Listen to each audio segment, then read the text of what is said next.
So moving on, keep us on schedule. Next up, we have a panel. The conversation is going to be very interesting. The title of this panel is Quantum versus AI, a collision course or a converging future. And I'm delighted to welcome the moderator, Dr. Ang Suad Al-Shamsi. She is the first UAE female aircraft engineer and aviation technical advisor at Midfield Terminal. So welcome. Her panelists include Dr. Ibrahim Al-Mosalam, Ministry of Communication and Information Technology, Faisal Hamadi, Managing Director and Partner at BCG, Boston Consulting Group, Murray Tom, VP Quantum Technology Evangelism at D-Wave Systems, and Dr. Nicolo Samashi, CEO at Quandela. So welcome. How about a hand for our panel?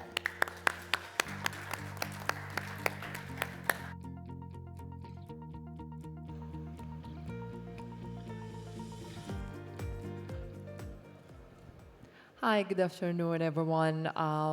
Pleasure to be here, and I think we are missing with one of the speaker, Murray, but we need to start. I think everyone is hungry and want to go for lunch. It's a pleasure to have everyone here, so we'll take introducing everyone and how your experience with AI and quantum. Dr. Ibrahim, can you just start with focusing in your experience on this field?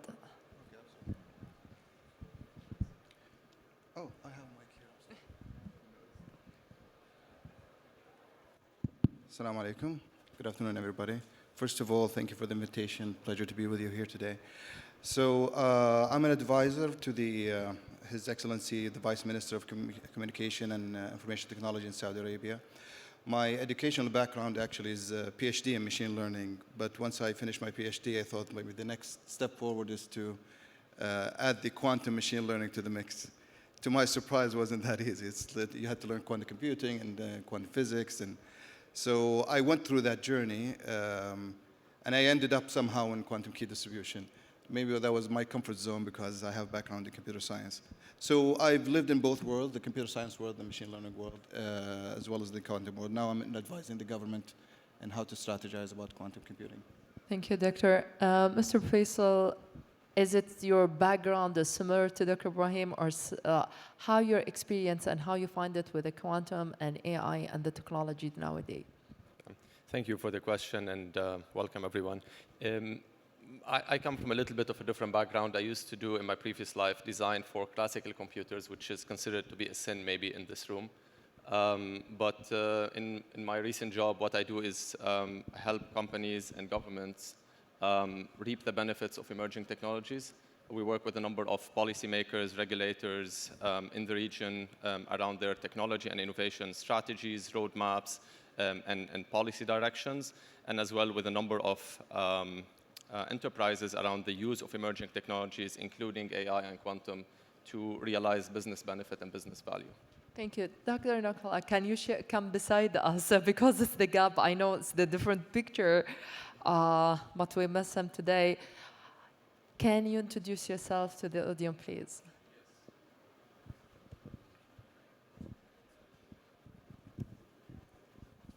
Yes, here it goes. So, hi everyone, I'm Nicolo Somaschi. I'm a co-founder and CEO of Quandela. It's a global quantum computing company with headquarters in Paris, France.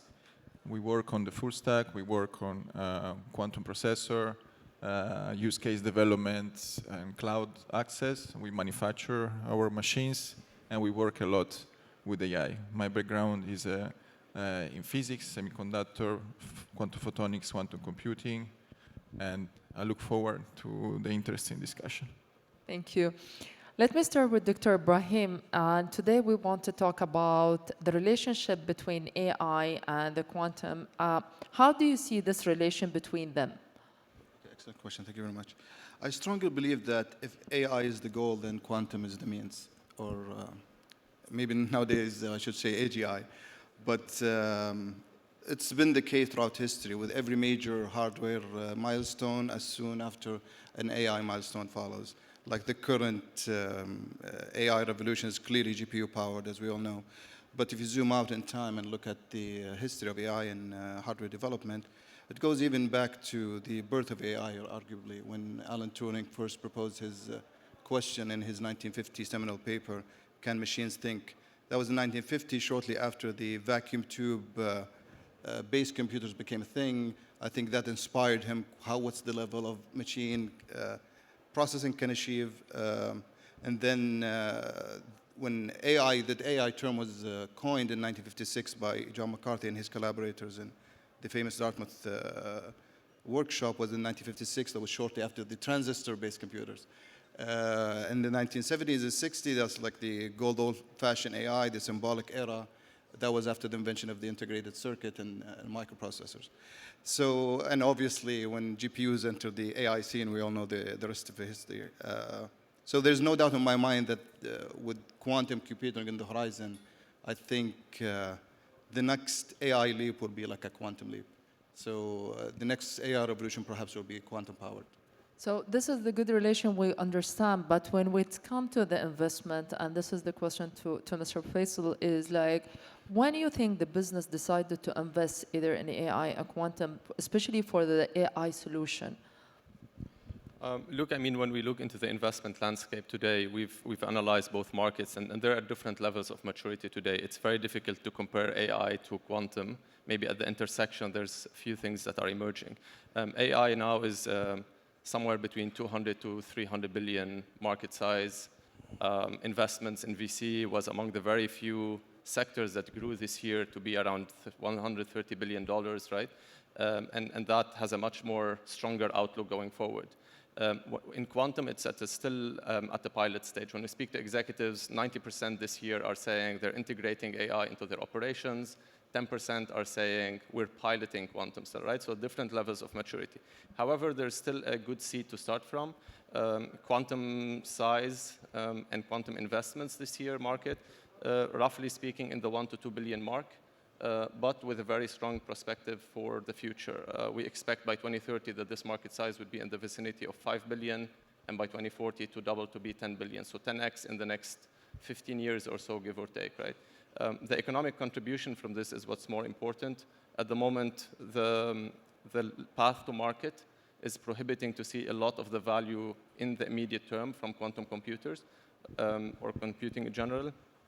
But as we see this transition to be more commercial, more integrated within the business, similar to how AI is, or at the intersection with AI, and we'll speak more about that, I think that's where the value starts to unpack, especially economic value, but also from commercial value.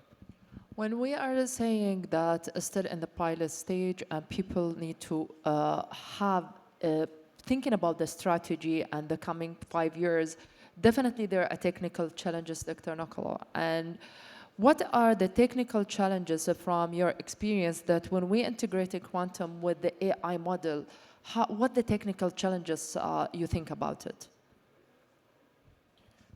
So for today, I joined the speakers.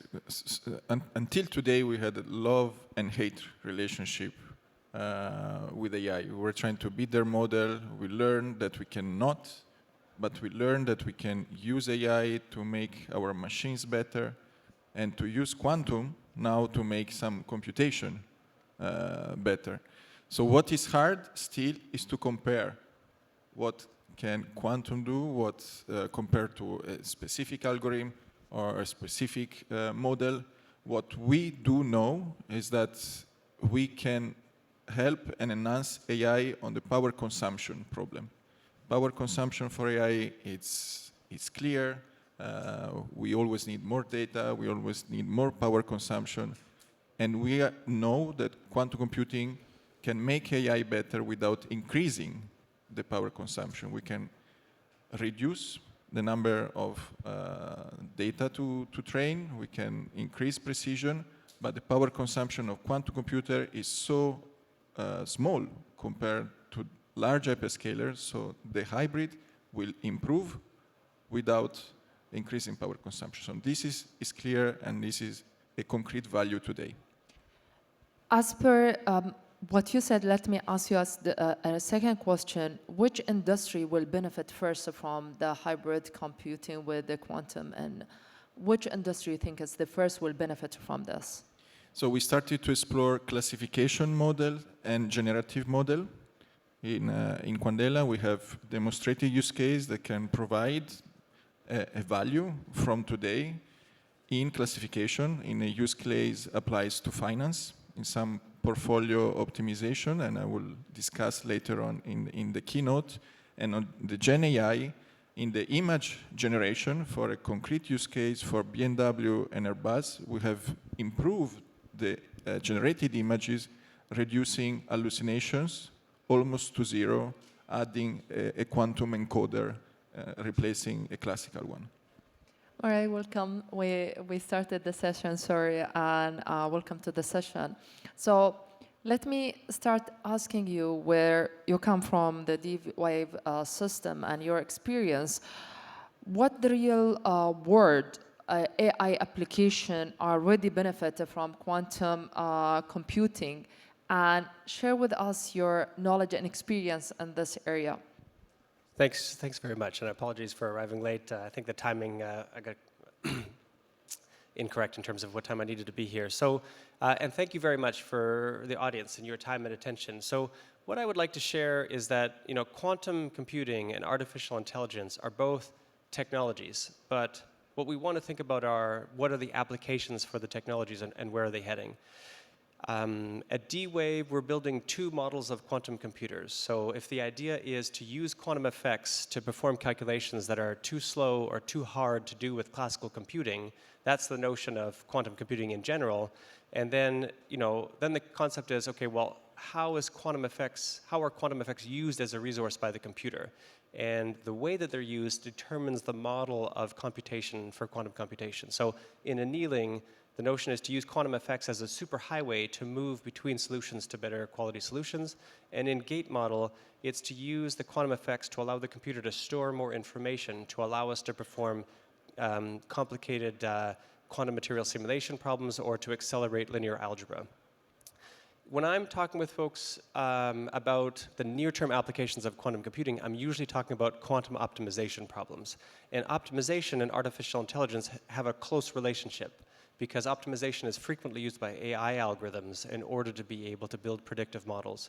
So what I would say is that, how do you discern when you're going to try to run an artificial intelligence algorithm and when are you going to try to use quantum optimization? And Dana Lynette and I were talking about this a little bit earlier on from Artificial Brain, because they're helping organizations to, discern that difference. In an artificial intelligence application, if you think about it, I always try to help people discern it from imagine you have a task in your organization and you're going to hire a new employee to do that task. If you're going to train them how to do the work using data examples, like this is a scan of healthy tissue and this is a scan of unhealthy tissue, that's probably an artificial intelligence application. But if you're saying, hey, we want to schedule nurses and there's a series of rules for creating nurse schedules, then you're probably looking at optimization. I think, in terms of the discussion of the panel about the collision course, I think there's a close relationship between the technologies, and there are lots of opportunities for quantum computing to help accelerate artificial intelligence applications. But, as was discussed this morning, it's about having quantum literacy and artificial intelligence literacy so that you can, work with organizations like with D-Wave or Artificial Brain to help you discern, what are the tasks that are well served by artificial intelligence techniques, and what are the ones where optimization, quantum optimization are the right ones for those applications. This leads me to Mr. Faisal to ask you about the reshaping transformation strategy for enterprises. What the role will be playing? As we hear from the speaker, there are a relation between quantum and AI, and what is the real world. But when we think about it, what the correct or the real role for how we will be reshaping the transformation strategy, especially with the transformation digital for enterprises? There's indeed a number of aspects to be considered in this. I think number one of this, which is more short-term, that a lot of people are already considering, which is post-quantum cryptography and the implications on the cybersecurity posture of a specific organization. So that's number one. I think second, depending on the level of engagement with the infrastructure layer, as some of the gentlemen earlier also mentioned, the future is going to be more hybrid, right? So it's not going to continue to be more single-way, classic, one-way cloud. It's going to be a more hybrid architecture from the infrastructure. That will also have implications on especially, say, computing-first enterprises that are in the business of drug discovery or logistics optimizations or others. But where the real change happens is at the intersection of applications. Specifically, when we think about AI and quantum together, we believe that the real applications are yet to be discovered. I'll give you a specific example. Today, a lot of the companies are experimenting with AI agents and using, as we go into more autonomous agents, or in the nearer future, as we see things in physical AI that are using autonomous agents, a lot of the on-the-job real-time learning is needed, and that's only going to be possible by advancements in alternative forms of computing, such as quantum, for example. So that's one aspect. The second aspect is the simulation that these agents would need to do, and I'm thinking not tens and hundreds, but more thousands and millions of agents deployed, for example, in a smart city with thousands of cars that are moving around autonomously. The interaction between them, the predictions and the simulations that those agents need to do in real time and be able to predict the next best behavior is something that's not thinkable in today's architecture, right? So those are aspects in which new forms of computing in a hybrid form will need to interact with AI. Perhaps this particular use case is not eminent today, but as we think a few years down the line, and given the strong uptake of autonomous agents in the AI field, these are things that we believe will create a little bit more linkage to bringing quantum closer to AI and closer to the enterprise market.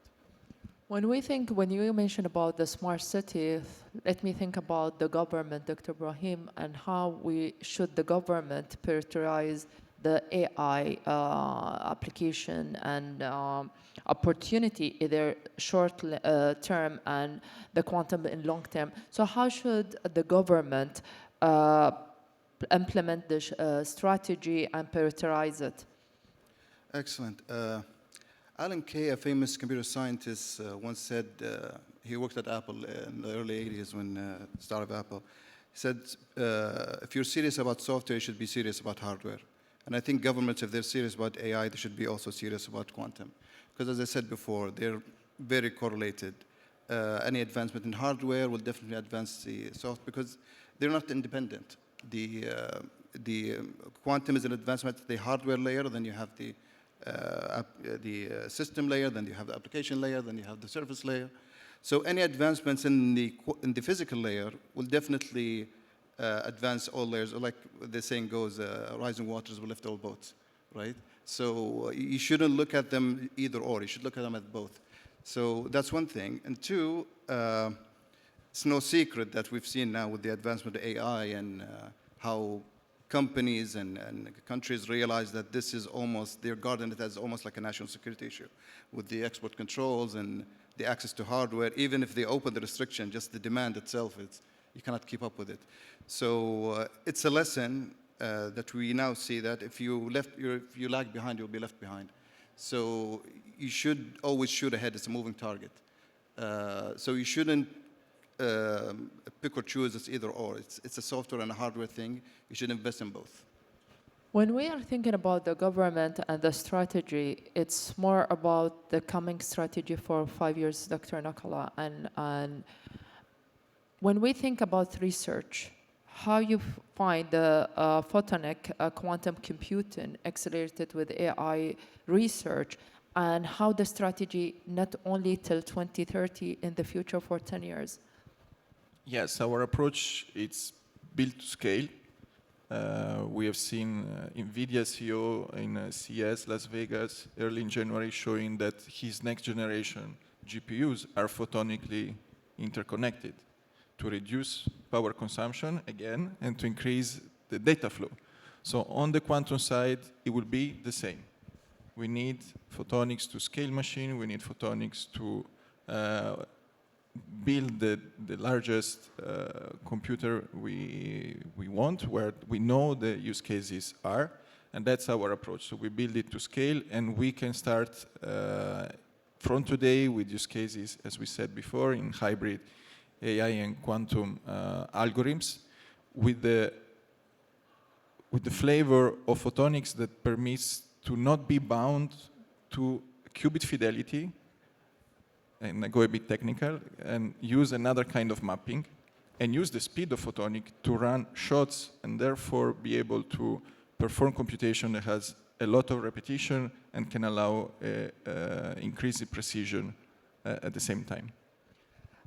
This will lead me always their advantage and disadvantage. And about this relation and the strategy we were looking for, what do you think the disadvantage will not help us to solve a problem, and the advantage from there, Mari? Like, what is the correct advantage to use it and have this relation between quantum and AI, and what this is advantage, it might affect the strategy and the research? Well, I think the difficulty is that the technologies, both artificial intelligence and quantum computing, are developing so quickly that there's like a very rapid development and impact. I kind of agree with what Faisal was talking about earlier.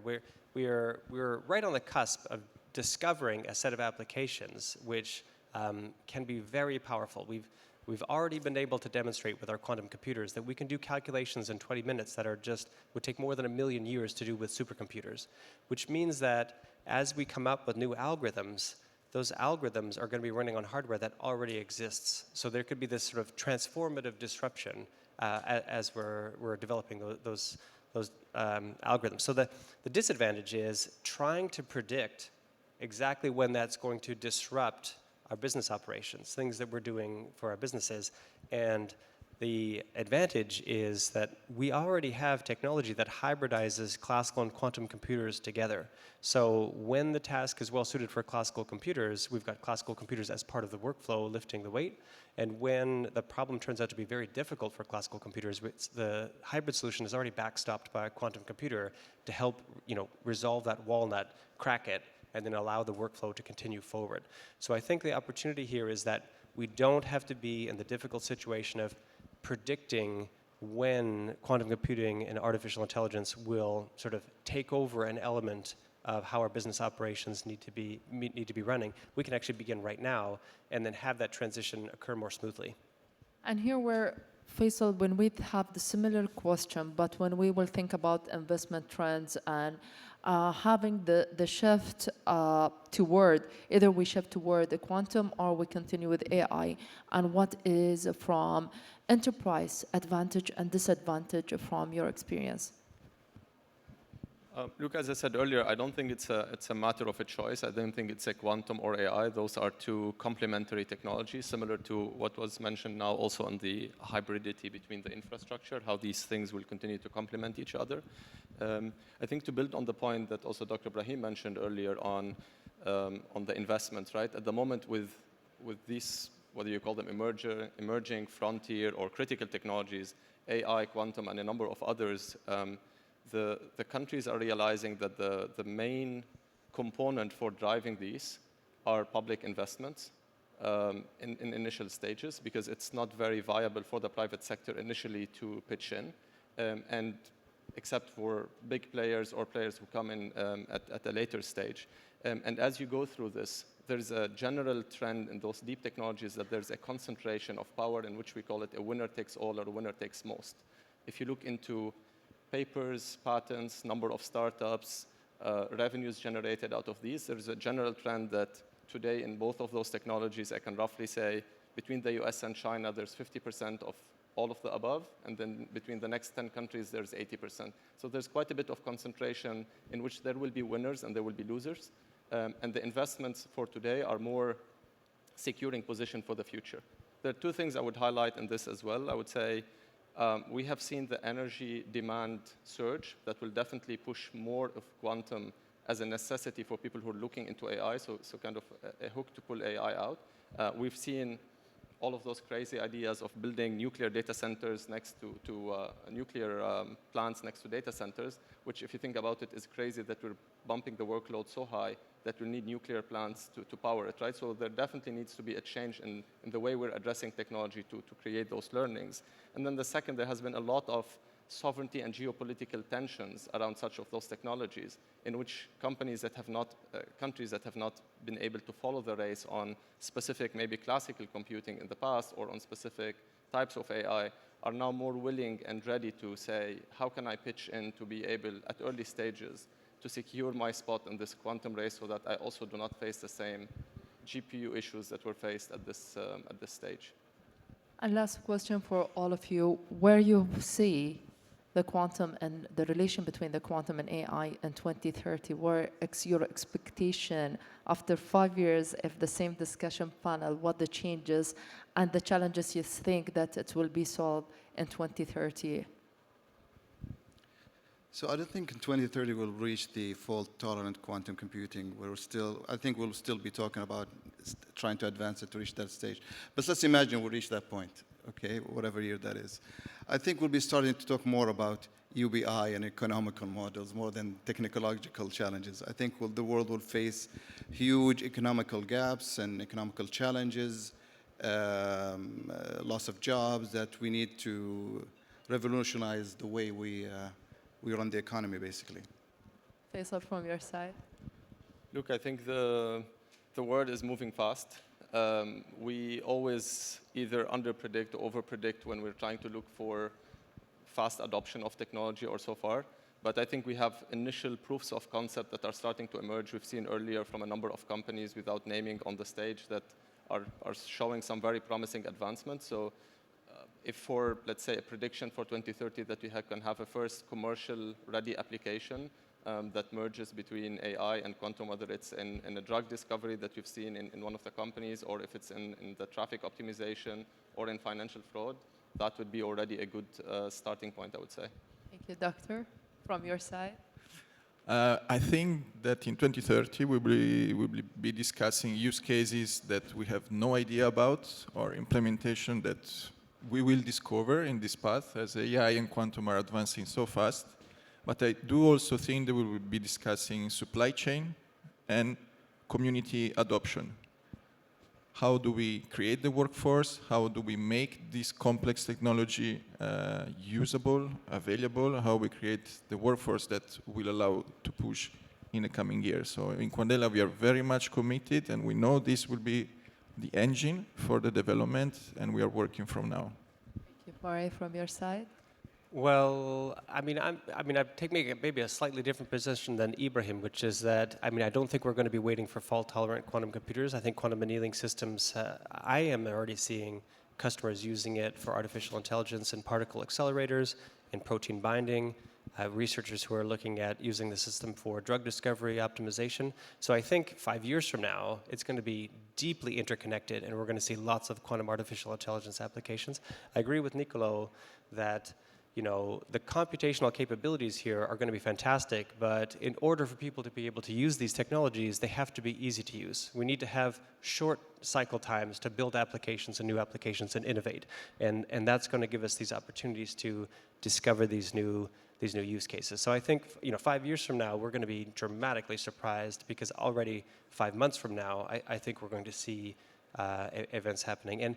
And maybe now building a bridge between what Ibrahim was saying and what I was saying, is that there are important applications in gate model quantum computers that we aren't going to be able to achieve with quantum annealing. We need both models of quantum computers to be able to see those full set of quantum use cases accelerated. So even there are important potential applications that that technology is absolutely worthwhile investing in and building to achieve them. Yeah, absolutely. And just to clarify, we agree, but maybe I wasn't clear enough. The fault-tolerant milestone was mentioned basically as like the finale of quantum computing, let's say. It's not that there isn't useful application in between. And I always say you can always ask yourself, at any point in time, what can I do with X qubits? And how much noise can I tolerate? You have different suite of algorithms that fit, like in the near term, as you said, we might, like the NISQ era, where there are certain algorithms that tolerate certain noise. And in like material design might need good logical qubit, but few logical qubit. But the finale is kind of the scalable fault-tolerant quantum computer, the Breakshore, which often people use that as the last step, hopefully, It's just the economic of scale afterwards. So I hope that clarifies. Well, hopefully, we discover so many things along the way, we realize there are steps even beyond that. Yeah. You never know. I think we can take 2 questions or 3 from the audience. If anyone wants to ask the speaker and the expert here.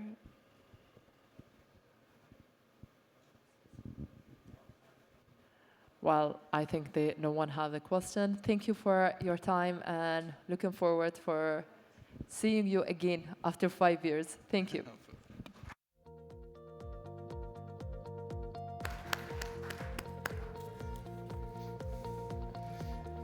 Great. Thank you very much, panelists. Well, you want to stand at the front and get a picture?